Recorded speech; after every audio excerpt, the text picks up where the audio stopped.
लोकसभा चुनाव से पहले उत्तर प्रदेश और देश में लगातार राजनीतिक समीकरण बन और बिगड़ रहे हैं। हमारे साथ इस पर बात करने के लिए ओम प्रकाश राजभर जी हैं। एक तरफ गठबंधन, दूसरी तरफ एनडीए। आज अनुप्रिया पटेल जो है वो एनडीए के साथ हैं, उनकी बहन जो है समाजवादी पार्टी के साथ है, गठबंधन के साथ है। बड़े बड़े नेता जो है अनुप्रिया पटेल के मंच पे रहेंगे। राजनीति जो ओबीसी वर्ग है उसको रुझाने की चल रही पॉलिटिक्स क्या उत्तर प्रदेश? देखिए, उत्तर प्रदेश में नहीं देश में अगर आप बयान देखेंगे अभी फोकस पिछड़े वर्ग पर, दलित वर्ग पर, अल्पसंख्यक पे,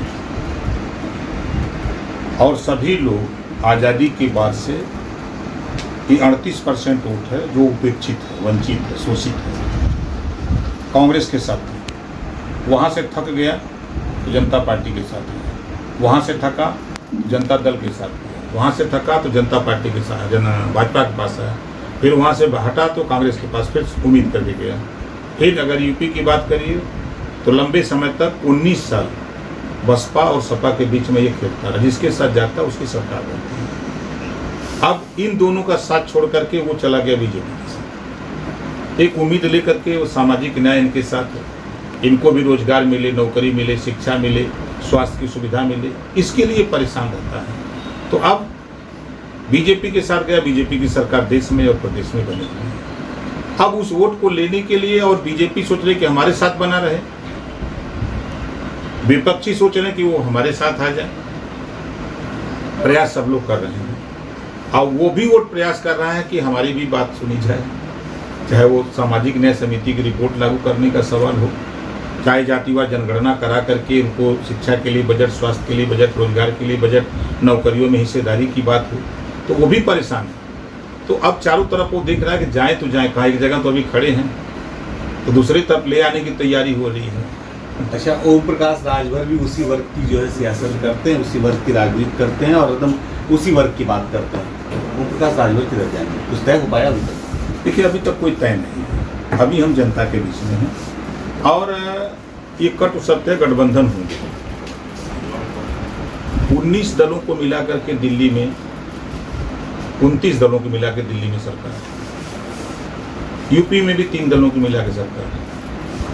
हमारी पहली प्राथमिकता है कि जो विपक्षी एकता हो रही है उस विपक्षी एकता में सिर्फ मायावती जी चली जाए, सिर्फ मायावती जी।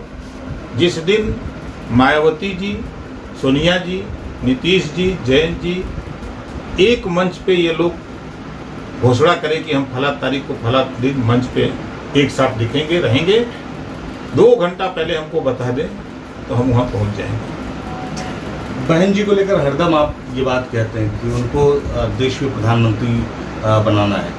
आखिर किस तरह का ये समीकरण दिख रहा है? अगर बहन जी गठबंधन में आई तो क्या वो प्रधानमंत्री पद की उम्मीदवार हो सकती है? देखिए, जैसे विपक्षी एकता की बात हो रही है तो ये तय है कि दिल्ली का रास्ता यूपी से होके जाता है। यूपी में 80 सीटें हैं और बहुजन समाज पार्टी, मायावती जी के पास वो हैसियत है यूपी में, हर पार्लियामेंट में 1 लाख, 1.5 लाख, 1.25 लाख वोट दिलाने की कुव्वत है।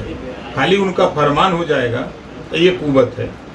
और वो कुव्वत जयंत जी का अपने इलाके में है, राजभर जी का अपने इलाके में है, समाजवादी पार्टी का अपने इलाके में है, और नीतीश जी आ जाते हैं तो वो भी प्लस होगा वोट। कांग्रेस आ जाती है तो उसका जो वोट है वो वोट, सारा वोट मिला करके आपको बता रहा हूँ कम से कम 60 से 65% वोट हो जाएगा। यानी इस गठबंधन का खेल जो है वो बसपा प्रमुख मायावती बना और बिगाड़ सकती हैं। अगर वो चली गई गठबंधन में तो गठबंधन सरकार बना लेगी, अगर नहीं गई तो गठबंधन आगे नहीं बढ़ पाएगा। अखिलेश यादव का भी नाम आपने गठबंधन में पहली बार नहीं लिया था। ये देखिए, यूपी की सियासत में गठबंधन अभी तक कुछ नहीं कर पाएगा जब तक उस विपक्षी एकता में मायावती जी शामिल हो जाए। तो मैं दावे के साथ कहता हूँ यूपी में 75 प्लस जीतेंगे ये लोग, 75 प्लस जीतेंगे। अतिशयोक्ति रिजल्ट होगा, बशर्ते कि मायावती जी को प्रधानमंत्री बनावें, घोषणा करें। उसका रीजन सामान्य वर्ग बन चुका, पिछड़ा वर्ग बन चुका, अनुसूचित वर्ग का नंबर है। कांशीराम जी की भी सोच थी कि अनुसूचित वर्ग प्रधानमंत्री बने, और एक देश में कुशल प्रशासक यूपी में मायावती जी ने करके दिखाया है, और 13 प्रांतों में उनकी पार्टी का अपना जनाधार है। तो राष्ट्रीय स्तर पे आप अभी हमने जो एक आंकड़ा देखा कि जो विपक्षी एकता हुई पटना में 15 दल के लोग जुटे थे, 15 दलों को मिला के 40% वोट राष्ट्रीय स्तर पे दिखा और 38% बीजेपी के पास। मायावती जो उसमें शामिल हो जाती हैं तो इनका जो 2022 का रिजल्ट है 12.5% का है, वो 12.5% शामिल होते ही वो 17-18% पे चला जाएगा। हम 15 मान लेते हैं तो 40 से 10 50 5 55 तो यही हो गया। राज्यभर शामिल हो जाते हैं तो पूर्वांचल में 18 से 22% वोट अलग अलग लोकसभा में है, 32 लोकसभा सीटें हैं। 15 लोकसभा सीटों पर हम चुनाव लड़ करके दिखे भी 22 के गठबंधन में एक सीट लड़े हैं, कहीं 90,000 कभी 1 लाख कहीं 1.25 लाख इस तरह वोट पाए हैं। तो ये वोट प्लस होगा उनके साथ और जैन का वोट हो जाता है, कांग्रेस का वोट हो जाता है।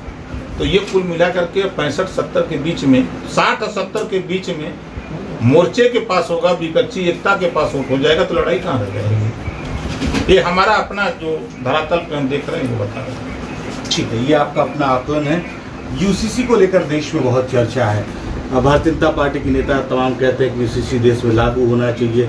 विपक्ष का जितने नेता हैं, जो भी दल हैं, ये कहते हैं कि यूसीसी जो है वो दरअसल मुसलमानों के साथ अत्याचार है। आप अकेले ऐसे नेता हैं जो कह रहे हैं कि यूसीसी लागू होना चाहिए, वही इसके पीछे क्या गणित? नहीं, देखिए, अलग अलग धर्मों का अलग अलग नियम है। अब जैसे एक धर्म में 9 साल की बच्ची के साथ शादी करने का प्रावधान है, उस धर्म में। एक धर्म है 18 साल, संविधान कहता है कि 18 साल की उम्र के बाद शादी हो। तो इस आधार पे जो अलग अलग धर्मों का अलग अलग है, तो महिलाओं के साथ अन्याय क्यों? एक तरफ संविधान कहता है कि 18 साल की उम्र, एक तरफ दूसरा जो धर्म कहता है वो 9 साल। इस नाते हम कहते हैं कि महिलाओं को बराबरी का अधिकार मिलेगा। संविधान के अनुच्छेद जो 44 में प्रावधान है, उस प्रावधान के तहत सबको समान नागरिकता की जो बात हो रही है, तो सबसे बड़ा फायदा महिलाओं को होगा। जैसे 3 तलाक की बात होती है, कोई कुछ कहता है, तो ये जो संविधान में जो बाबा साहब डॉक्टर अम्बेडकर जी ने जो व्यवस्था दिया, उस व्यवस्था के तहत समता, स्वतंत्रता, बंधुत्व और न्याय पर आधारित भारतीय संविधान है। लेकिन उसके हट करके अलग अलग धर्मों की, चाहे सिख धर्म हो, चाहे ईसाई हो, चाहे इस्लाम हो, चाहे हिंदू हो, चाहे कोई भी धर्म हो, सनातन हो, सब अलग अलग जो है अपना सिस्टम है। तो सबको एकजुटता में क्या दिक्कत है? हमारे हिसाब से जो मुझे जानकारी है, कोई दिक्कत नहीं है। विपक्ष का काम है विरोध करना। अमेरिका में लागू है, पाकिस्तान ने क्यों लागू किया? पाकिस्तान में मुसलमान भी है, तो सबसे ज़्यादा मुसलमान है, वहाँ उसको दिक्कत नहीं है। भारत में गोवा में लागू है, तो गोवा में तो दिक्कत नहीं मुसलमानों को वहाँ। तो फिर यूपी में काहे दिक्कत होगी, दिल्ली में काहे होगी, पंजाब काहे होगी, बिहार काहे होगी, बंगाल काहे होकर हो रही है? वो इसका देख, गोवा में लागू है तो आकाश में वहाँ क्या दिक्कत है? आज देश में लड़ाई जो ये लोग लड़ना चाहिए सच मामले में विपक्षी लोगों को, तो इनको शिक्षा पे लड़ना चाहिए, बेरोजगारी पे लड़ना चाहिए, महंगाई पे लड़ना चाहिए। एक आखिरी सवाल मेरा कि समाजवादी पार्टी में गला जैसी स्थिति दिख रही है। आजम खान को अखिलेश यादव पटना बैठक में ले जाते हैं, दूसरी तरफ उनके एक सांसद ये कहते हैं कि मुसलमानों को प्रतिनिधित्व नहीं मिल रहा है समाजवादी पार्टी में, तीसरे सांसद भी विरोध करते हैं कि मुसलमानों को वास्तविकता में जगह मिलनी चाहिए समाजवादी पार्टी में, वो मिल नहीं पा रही। देखिए, जो भी समाजवादी पार्टी के लीडर हैं, देर सही दिमाग खुला है, बुद्धि जब राजभर ने चापा है तब। 4 बार सरकार बनी सपा की, एक बार भी डिप्टी सीएम तक मुसलमान को नहीं बनाया। और नियमतः 9% वोट यादव का, 18% मुसलमान का, दोगुना वोट। एक बार भी तो सीएम बना दिए होते मुसलमान को। नहीं सीएम बनाए तो डिप्टी सीएम बना देते। आजम खान को ले जाएंगे तो आजम खान नेता ना होंगे। अखिलेश जी अकेले नेता बन के रहना चाहते हैं और मुसलमानों को गुलाम बना करके रखना चाहते हैं। सरकार में थे, सरकार में मुसलमानों के लिए क्या किए? आज़ादी के बाद मुसलमान 38% नौकरियों में था। भाजपा विरोध करती है, ठीक है, कांग्रेस ने कुछ नहीं किया, चलो मान लिया, लेकिन बसपा ने और सपा ने किया, उतना कर दिया कि 1% भी नहीं रह गया है।